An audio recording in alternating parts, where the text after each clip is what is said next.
we only bumped into each other a couple of times after already knowing that we'd be involved in this. We would cross paths with that. This actually happened. Is this going? And then we cross paths again. We knew that we're, heading out to start filming in a few weeks. We said, it's actually going. We're actually doing this. Well, what was your expectation? Because she's in tabloids, she's in, Twilight, she's sort of everywhere, and yet you guys are making this very, I won't say very small, but small, independent film that is super intimate. And so, what were your expectations in working with her, and then how were those expectations met? I think I was already very excited that she was going to do it. I remember when Walter was sitting down with her, and I thought she was, perfect for it, because I'd seen Into the Wild, and I remember, even just seeing like a still picture of her and seeing those eyes, I was just like, there's some wonderfully strong, spirit in there that's really capable of many great things, and that's why I was so happy. I mean, when Walter had met with her, she went on and on about how big of a fan she was of the book and how she read it, at such a young age, and how much it inspired her as well. So that's, you can't lose. Did she come after the role of Walter? No, she came before Twilight. Before? To the film, yeah. Actually, by complete coincidence, because two very close friends, Alejandro Inarritu, director of Babel, who we love also, yes. Yeah, great director, and the composer of our films, Gustavo Santolaya. Yeah. They had gone to see the first cut of Sean Penn's Into the Wild, which you just mentioned. And we had dinner that night when they were coming back from Northern California, and they said, for the role of Mary Lou, there's this really wonderful girl in Sean's film, and wow, she had a small role in that film. Yeah, but it resonated deeply with those guys, and they said, we took note of the name, Kristen Stewart, so I wrote it down as well.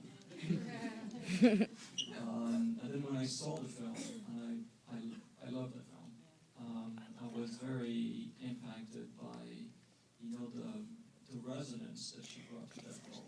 And it's a very non-verbal role if you look at it, and yet there's so much that is felt, through just the way that she interacts with the camera and the non-verbal communication that she established with,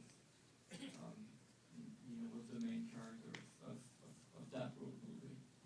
And I said, yeah, I completely get why they were so impacted by the performance. And I met her, and I found somebody who knew the book inside out, and who also understood that Mary Lou was 20 years ahead of her time.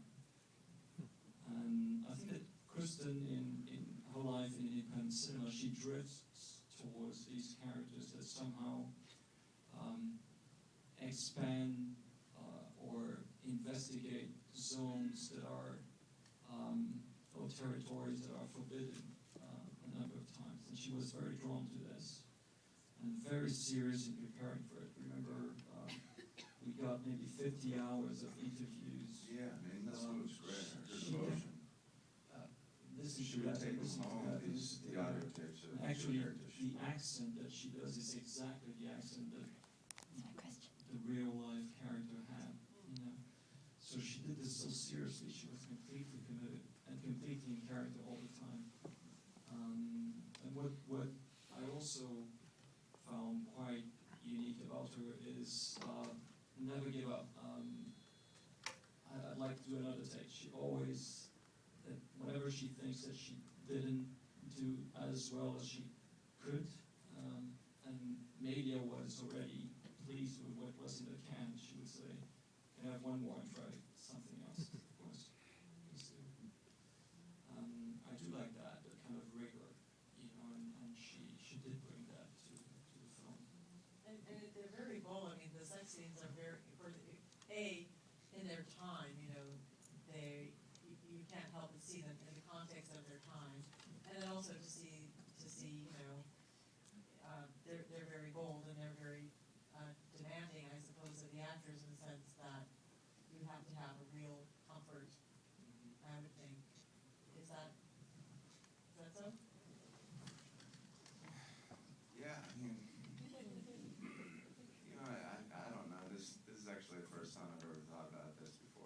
It's kind of like, getting up and having the juice to like get up and sing karaoke in front of a crowd of, there's such this kind of embarrassment barrier that you really have to like, shed of and try and,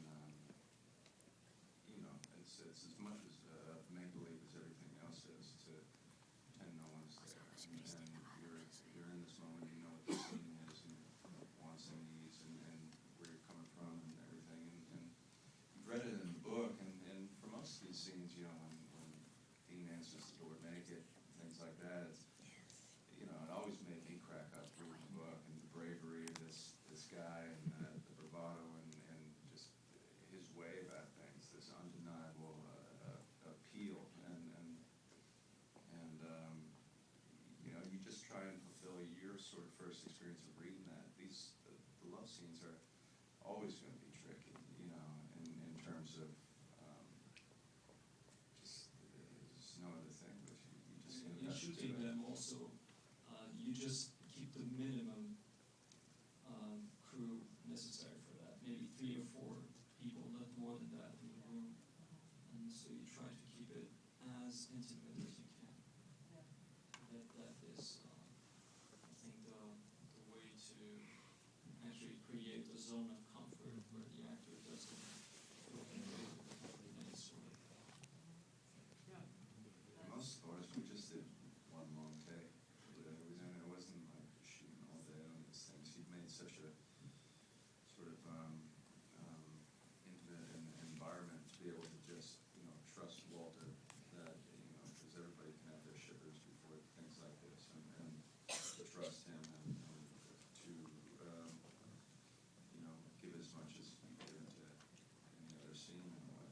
But, yeah, just one long take. Well done. Let's take some questions from the audience.